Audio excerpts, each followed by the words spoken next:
Isang sukatan ng kultura ay ang salitang ginagamit sa romantikong relasyon, ang tinatawag nating nobyo, nobya, pero yan ay Kastila.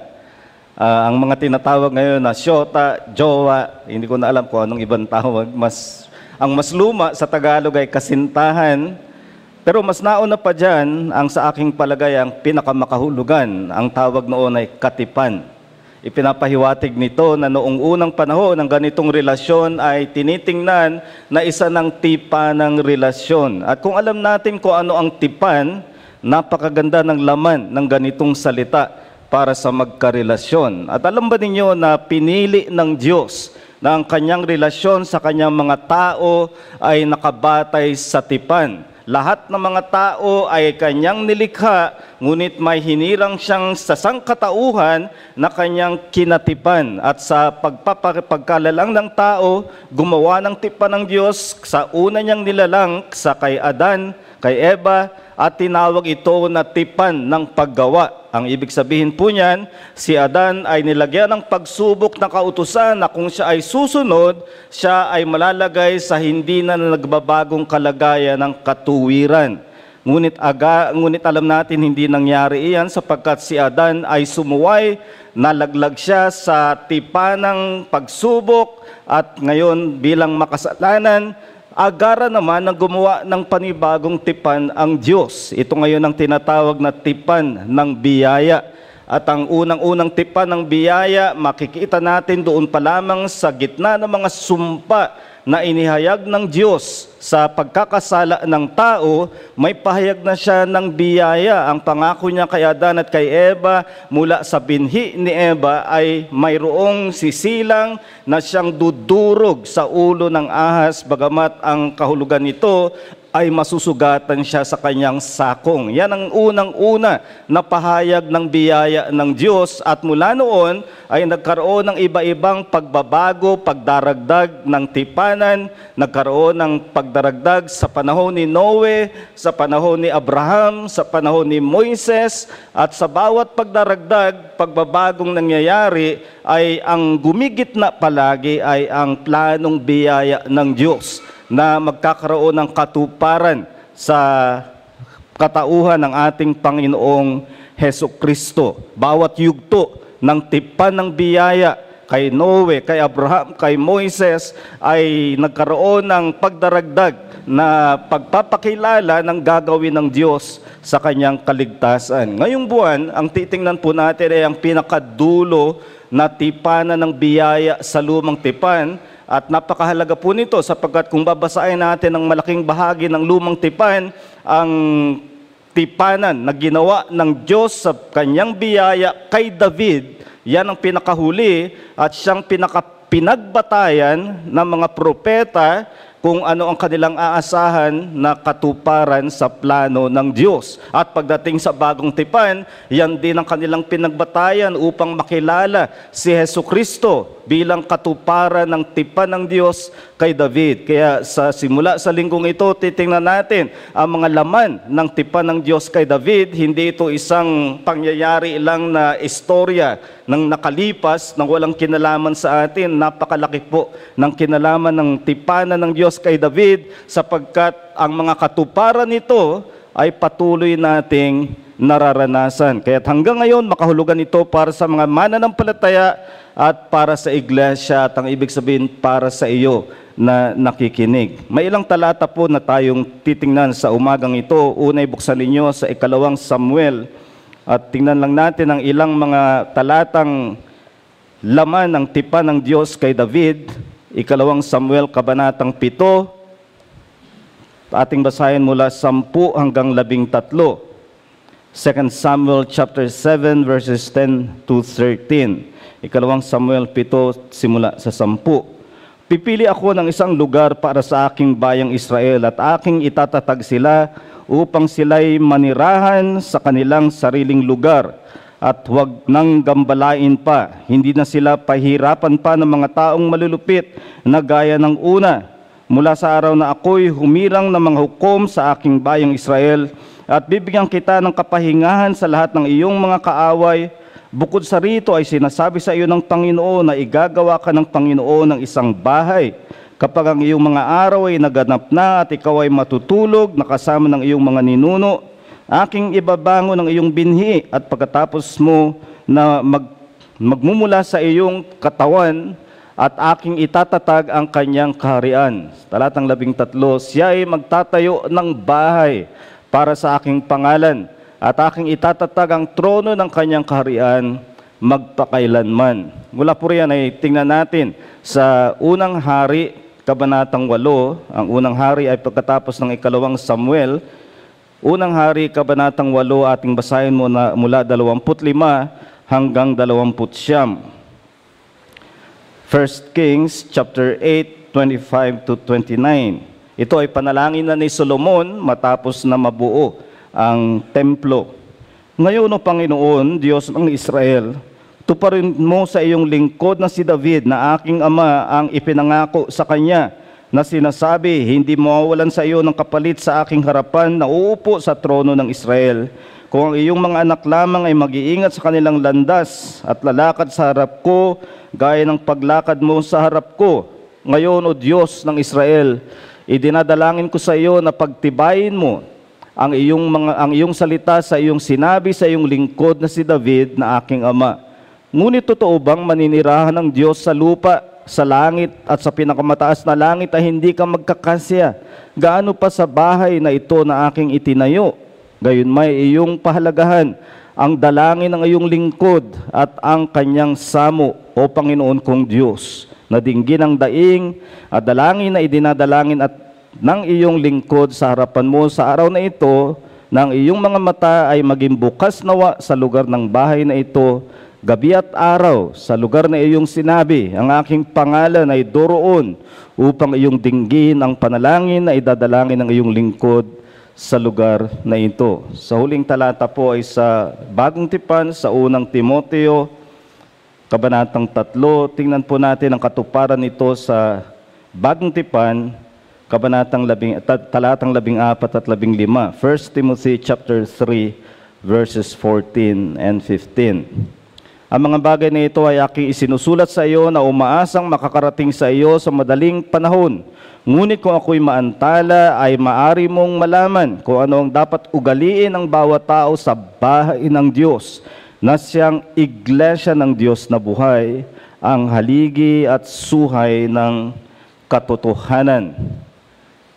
Siguro familiar kayo sa istorya kung paanong hinangad ni David matapos maitayo ang kanyang sariling palasyo. Ay maaring inisip niya, bakit ako may palasyo samantalang ang arko ng Panginoon, ang tipan ng Panginoon ay walang permanenteng matitirahan, kaya't naghangad siya. At nagplano siya na magtayo ng templo para sa Panginoon. At isinabi niya ito kay Propeta Nathan, at si Propeta Nathan naman ang siyang kinausap at pinagpahayagan ng Diyos, at bumalik si Propeta Nathan kay David, at ito na nga ang kanyang sinabi, hindi siya ang pagtatayuin ng Diyos ng kanyang matitirhan, sapagkat siya ay lalaking nakipagbaka ng maraming ulit, puno ng dugo ang kanyang kamay, at dahil doon ay hindi siya ang magtatayo, sa halip ito ay ibibigay sa kanyang magiging anak. At natural lamang na sa pananaw ng marami noon, ang naging katuparan nito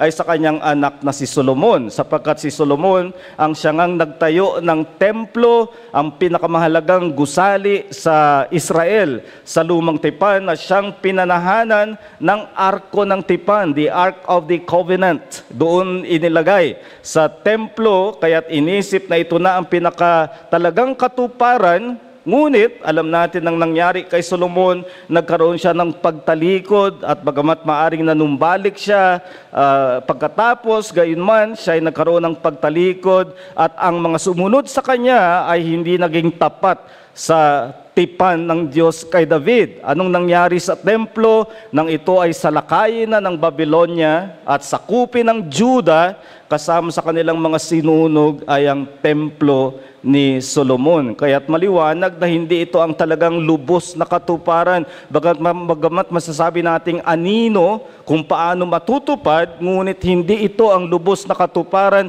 Sa halip, ang pinakakatuparan ay binigyang linaw pagdating sa Bagong Tipan. Ang tunay na anak ni David na siyang tutupad sa tipan ng biyaya kay David ay hindi si Solomon o sino mang naging hari sa Israel o Juda sa lumang tipan. Ang naging tunay na katuparan ay ang Panginoong Hesukristo. Ngunit babalik tayo doon sa pangako ng tipan na mayroong gagawing bahay ang Diyos, tahanan ng kanyang pangalan, na siyang hindi na mawawasak hanggang magpakailanman. Ano ang katuparan nito? Maliwanag sa ating binasa at marami pang mga talatang magpapatunay nito na ang katuparan ng bahay ng Diyos na hinangad ni David, ipinangako ng Diyos at matutupad sa kanyang anak ay natupad sa Panginoong Hesukristo, at ang katuparan ay sa iglesia ng Panginoong Hesukristo. Kaya sa pagtuturo ng bagong tipan,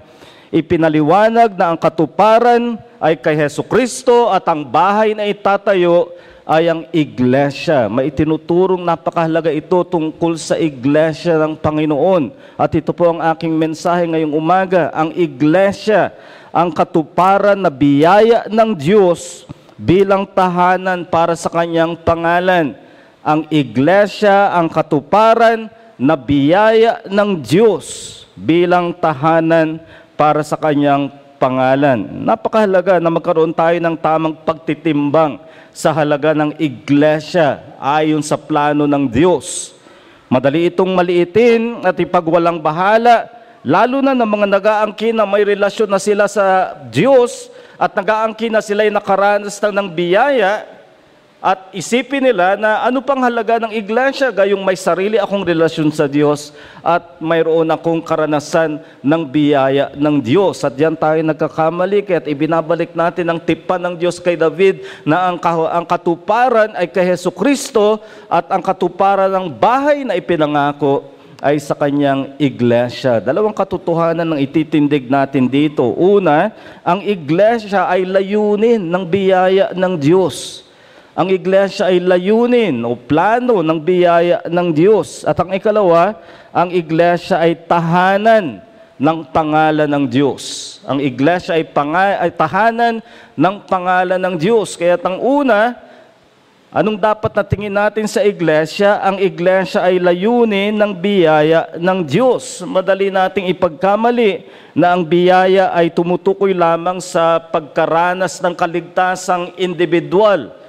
At kapag ang isang individual na makasalanan ay nakaranas na ng biyaya ng kaligtasan, iniisip niya, iyon na yun. Totoo na ang biyaya ng kaligtasan ay pang-isahan. Yan ang gusto kong maging maliwanag sa bawat isa. Huwag kang umasa sa iglesia para sa kaligtasan. Hindi ipinapangaral dito na ang pagiging ligtas ay pagpasok ng iglesia. Maraming pumapasok sa iglesia na sa huling araw ay malalantad na walang tunay na kaligtasan. Ang kaligtasan ay kay Hesukristo lamang. At ito ay pang-isahan. Huwag kang umasa na ang tatay, nanay o kapatid mo ay Kristiyano, Kristiyano ka na rin. Hindi ganun ang turo ng salita ng Diyos. Huwag kang umasa na malapit ka sa mga Kristiyano, ikaw ay Kristiyano na rin. Kinakailangan ikaw mismo sa iyong sariling personal na karanasan, lumapit sa Panginoong Hesukristo. Makita mo ang iyong pagkakasala at maranasan mo ang kaligtasan na nakay Hesukristo lamang. Yan ang pinapangaral nating kaligtasan, pang-isahan, biyaya ng Diyos kay Hesukristo lamang. Ngunit ang aking kinakausap ay ang mga taong nag-aangkin na sila'y nakaranas na ng biyaya ng Diyos, ligtas na kay Hesukristo at wala na silang puwang para sa iglesia ng Panginoon. Ito ay napakalaking pagkakamali. Ang itinuturo ng salita ng Diyos na nakabatay sa katuparan ng ipinangako kay David, ang bawat isa na tumatanggap ng biyaya ng kaligtasan ay tinitipon sa iglesia ng mga tinubos. Yan ang kasunod ng pagkakaligtas, pang-isahan sa biyaya ng Diyos. Ang kasunod ay pagkakatipon sa iglesia ng mga kapwa naligtas sa biyaya. Kagaya ng kay David, hindi siya nasapatan na nasakop na niya ang Jerusalem. Siya'y hari na ayon sa Nagpapahid ng langis sa kanya ni Samuel. Natupad ang mga pangako ng Diyos sa kanya. Ngunit hindi siya nasapatan doon. Sa halip, inisip niya, kinakailangang may sariling bahay ang Diyos para sa arko ng tipan. At ito ang naging laman ng tipan ng Diyos kay David. Bagamat hindi sa kanya ibinigay ang pagtatayo, ngunit kinalugdan ng Diyos na inisip ni David na dapat mayroong bahay para sa Panginoon.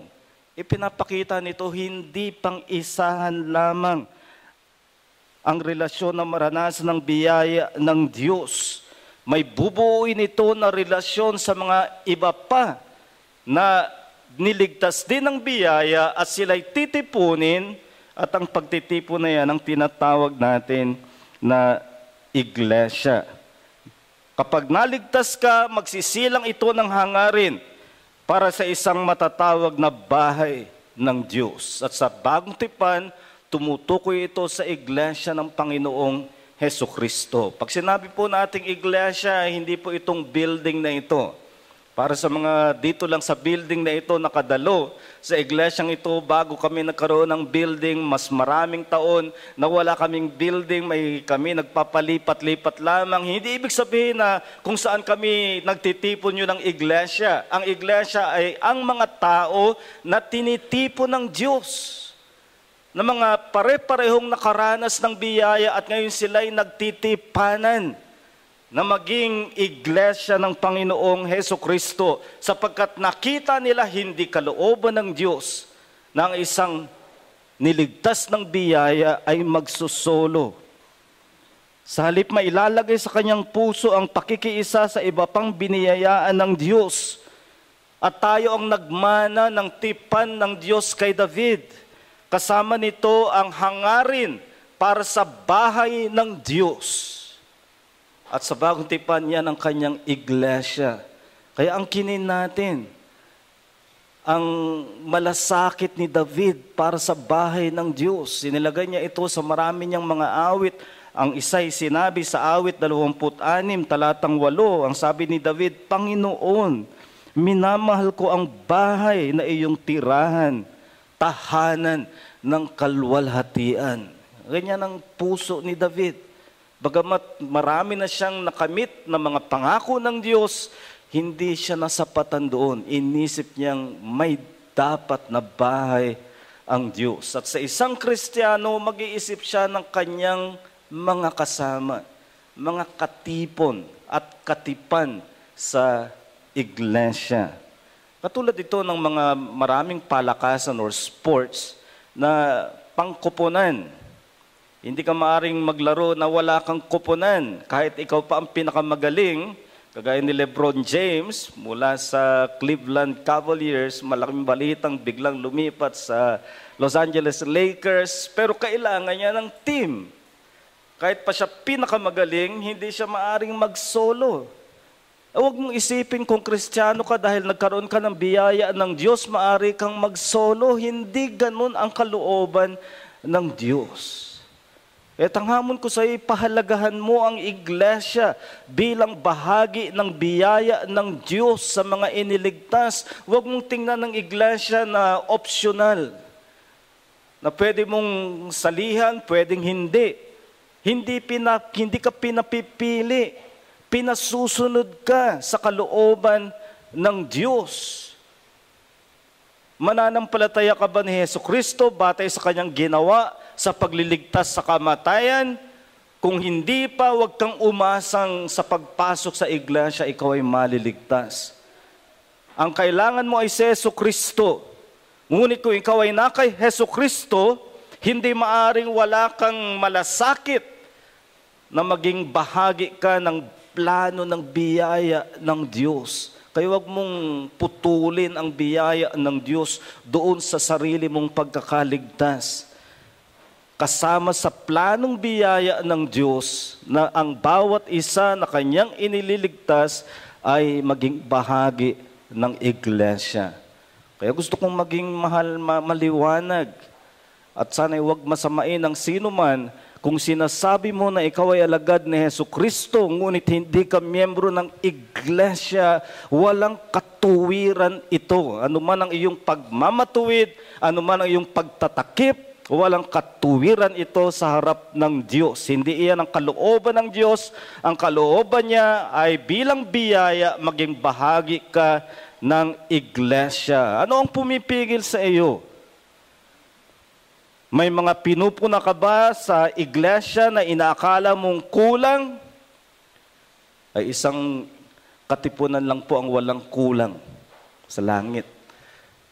Pero habang tayo narito sa mundo, kailangan mo ng isang iglesia. Magpakababang loob ka. Angkinin mo ang iyong sarili, sa iyong sarili ang pangangailangan ng isang nagtipa ng iglesia.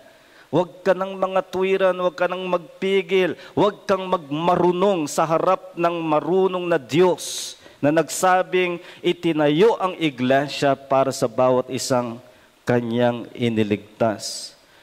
Isinasaalang-alang mo ba na ang Diyos ay naging mapagbiyaya sa iyo na nagbigay ng iglesia? Kung ang tingin mo sa iglesia ay dagdag na paghihigpit at mahihigpitan ako pag ako'y naging kaanib, yan ang pagmamarunong sa Diyos.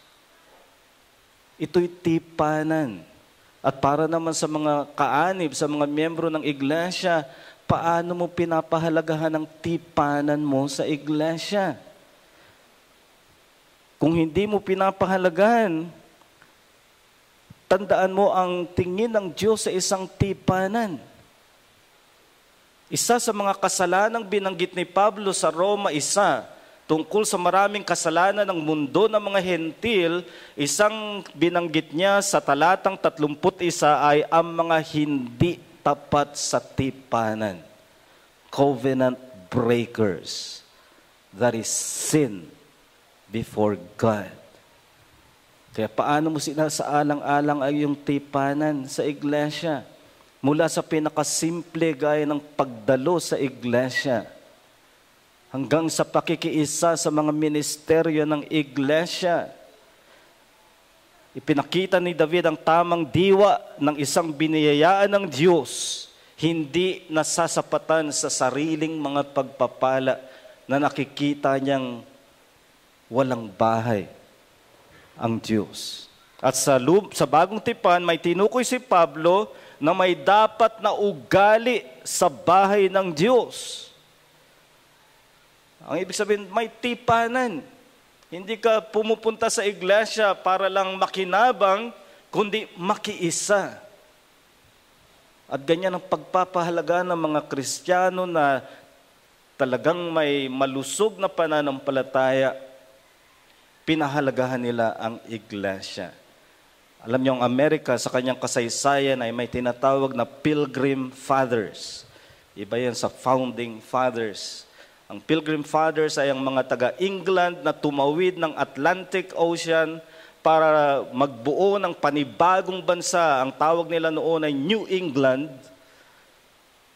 At ang dahilan nila ay sapagkat inuusig ang kanilang mga iglesia sa England.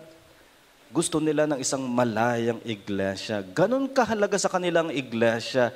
Kinailangan nilang tumawid ng ocean, tumawid ng karagatan. Marami sa kanila ay namatay doon pa lang sa pagtawid.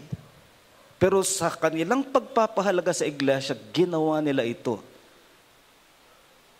Anong pagpapahalaga mo sa iglesia? Hindi ka naman pinapatawid sa karagatan tuwing pupunta ka sa iglesia. Tipanan lamang.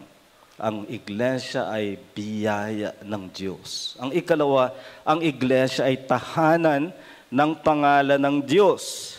Maliwanag sa naging panalangin ng Solomon na hindi niya inisip na ang templo ay literal na tirahan ng Diyos. Huwag tayo magkaroon ng ganyang maling konsepto. Yan ang konsepto ng mga pagano. Sa mga pagano, ang kanilang mga templo ay talagang tirahan ng kanilang mga Diyos at umiral ang mga maraming pamahiin. Hanggang ngayon, may mga tumitingin sa building, sa gusali na isang banal na lugar at nagkakaroon ng mga pamahiin. Wala pong ganyan. Ang building, hindi yan ang tahanan ng Diyos. Iniingatan natin ito bilang pagpapala ng Diyos, pero hindi nakatira ang Diyos doon sa building. Sa halip, ang sabi ng Diyos, ilalagay ko ang aking pangalan sa iglesia. Ang ibig sabihin ng iglesia ay namumukod na tagapagpakilala sa mundo ng Diyos na nagpahayag kay Jesucristo. Walang ibang tagapagpakilala. Maraming mga mabuting gawain na malayang gawin ng mga Israelita sa kanilang mga bahay at iba pa. Ngunit kapag sila ay nasa templo, hindi maaring gawin ang isang hindi may kinalaman sa pangalan ng Diyos. Kaya't ibinukod una ang tabernakulo at pagkatapos ang templo na lahat ng gagawin doon ay may kinalaman lamang sa pangalan ng Diyos. Ganito rin ngayon ang iglesia. Maraming mabuting gawain, ngunit hindi pang iglesia. At kapag ipilit mo na gawain ng iglesia na hindi sa pangalan ng Diyos, yan ay pagtataksil sa tipan. Yan ang nangyayari sa maraming mga iglesia ngayon na langung-lango sa pamumulitika at aktibo sa mga gawain ng politika. Nagkakapangalan sila, ngunit hindi pangalan ng Diyos ang kanilang ipinapakilala. Halimbawang maisip kaya ni Solomon nang maitayo na ang templo at isipin niya na kulang pa ang yaman ko, gagamitin ko ang templo para mas dumagdag sa aking yaman. O kaya naman ay kung pagod na siya sa kanyang paghahari, isipin niyang pupunta ako sa templo para maaliw naman, magpahinga. Ay hindi, maaari siyang patayin ng Panginoon sa pagtataksil sa gawa ng templo. Pero ganyan ang ginagawa ng marami ngayon sa iglesia. Pupunta sa iglesia para magkaroon ng kaaliwan, sa halip na mas makilala ang pangalan ng Diyos. At maraming iglesia na abala sa mga simulain na pangmundo, ngunit hindi pinapakilala ang Diyos. Tinawag ni Pablo ang iglesia na bilang bahay ng Diyos ay haligi at saligan ng katotohanan. Ang ibig sabihin, pag ikaw ay nasa iglesia, asahan mo na ang katotohanan ang siyang iyong maririnig, katotohanan ang ipapakain sa iyong kaluluwa, at katotohanan ang siyang kukonpronta sa iyong buhay. Kapag nasa mundo ka, sa trabaho man yan, sa eskwela, puno ka na ng mga bagay ng mundo. Pagdating naman sa iglesia, pangalan ng Diyos at katotohanan ang pairali natin. At sa pagbibigay ng ganitong trabaho sa iglesia na ipakilala ang Diyos, ipinapakita ng Diyos ang kanyang pagpapahalaga sa iglesia. Kung halimbawa sa isang programa, merong guest speaker, hindi mo naman bago tawagin ng guest speaker, may tagapagpakilala. Hindi naman sasabihin, napakapalad natin na meron tayong napakahalagang guest speaker ngayon. Tatawagin natin ngayon na magpakilala ang ating janitor. Marangal ang trabahong janitor, pero hindi mo gagawing tagapagpakilala. Tatawagin mo ang pinakamataas na opisyal. At ang isang tagapagpakilala, ipapakilala niya talaga ang guest speaker. May ilang pagkakataon na ako ay guest speaker at yung tagapagpakilala ay pinakilala ang sarili niya at mas mahaba pa ang kanyang speech kaysa sa aking pangangaral. Hindi ganoon ang trabaho ng tagapagpakilala. Ngunit pinapakita, ganito ang halaga ng Diyos sa iglesia. Siya ang dapat na matanghal sa mundo. Pinili niyang iglesia na maging tagapagpakilala niya. Hinahamon nito ang bawat miyembro. Bilang miyembro, ibilang mo iyong sarili na tagapagdala ng pangalan ng Diyos. Kung hindi ka pa nakararanas ng biyaya ng kaligtasan, nasa iglesia ka ngayon sa providensya ng Diyos para makilala mo ang Diyos kay Jesucristo. At kung hindi ka miyembro ng iglesia, bagamat sinasabi mong ikaw ay alagad, Ito ang isang papel na hindi mo maangkin sapagkat ibinigay ito sa iglesia. At bilang miyembro, ibilang mo ito na isa sa pinakapabor na biyaya ng Diyos. Ikaw na isang simpleng tao, maaring sa tingin ng mundo ay walang halaga, ngunit sinabi ng Diyos, gusto ko na ipakilala mo ako sa mundo. Ilalagay ko ang aking pangalan sa iglesia at bawat miyembro ng iglesia ay tagapaghatid at tagapagpakilala ng kanyang pangalan. Yan ang gawain ng alagad ng biyaya. Ang sabi ni Pablo, 2 Korinto 2:14, ikinakalat natin ang mabangong samyo ng pagkakilala sa Diyos. Yan ang gawain natin. Magiging matingkad ka ba na tagapagpakilala ng Diyos? Magiging mabisa ka bang tagapag-anyaya sa bahay ng Diyos, sa kanyang iglesia? Nakalulungkot kung naturingan na ikaw ay tagapagpakilala, ngunit maging dahilan ka ng pagkakamantsa ng pangalan ng Diyos. Babalik ito sa sarili mong pagkakilala sa Diyos. Nakikilala mo pa ba ang Diyos ng mas malalim? Isang bagay ito sa buhay pananampalataya, may paglago sa pagkakilala ng Diyos. Ang pagkakilala ng Diyos ay hindi nag-umpisa't natapos nang tayo maligtas. May tuloy-tuloy na paglago sa pagkakilala ng Diyos. Yan ang panalangin ni Pablo sa Efeso 3:11, mapuspos nawa kayo ng buong kapuspusan ng Diyos. Napakarami pang dapat nating makilala, maranasan tungkol sa Diyos.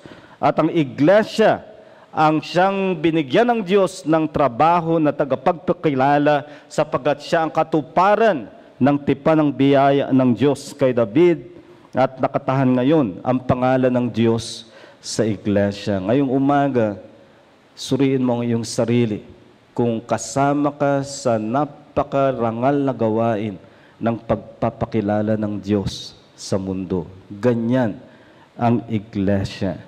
At kaya nung inawit natin, si William Cooper nga ang sumulat ng inawit nating sali ng Jesus, Wherever Thy People Meet.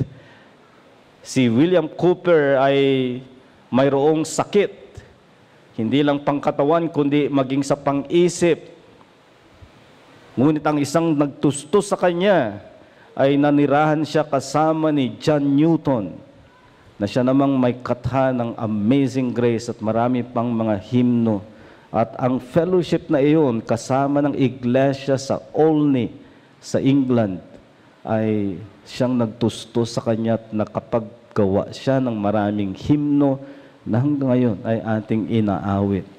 Ganyan ang iglesia. Ano man ang kakulangan nito, ano man ang kanyang kakulangan pa ng sakdal at kawalan ng pagkakasala, iglesia siyang pinili ng Panginoon. Bahay ng Diyos, tahanan ng kanyang pangalan, katuparan ng biyaya ng Diyos kay David, at ikaw at ako ay tagapagmana nito. Pahalagahan natin ang iglesia. Manalangin tayo.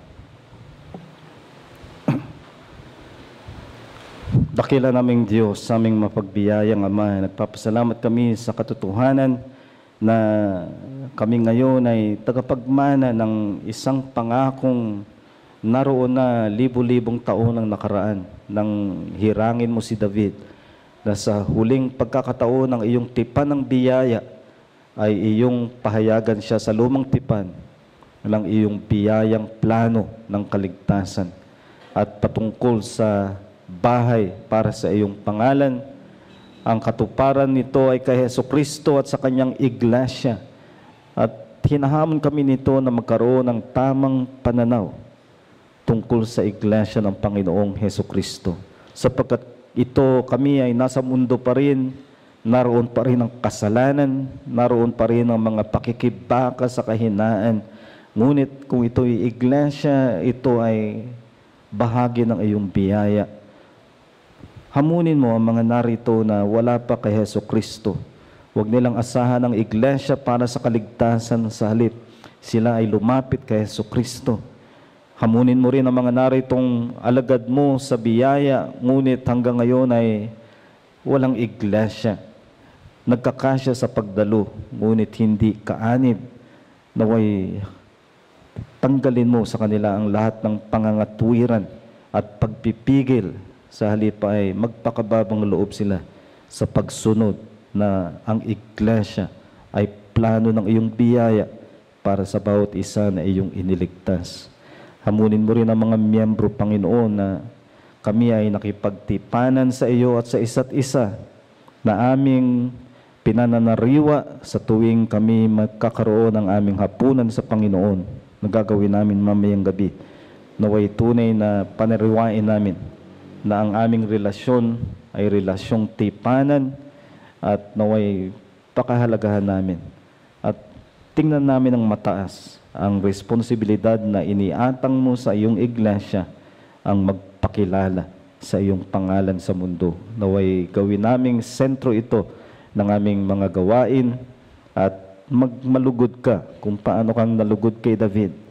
Malugod ka na pagpalain ang iyong iglesia sa mandato nito na ipakilala ang Diyos at ang Panginoong Hesukristo. Mangusap ka sa bawat isa ayon sa kanyang pangangailangan. Sa pangalan ng Panginoong Hesukristo, ito ang aming panalangin. Amen.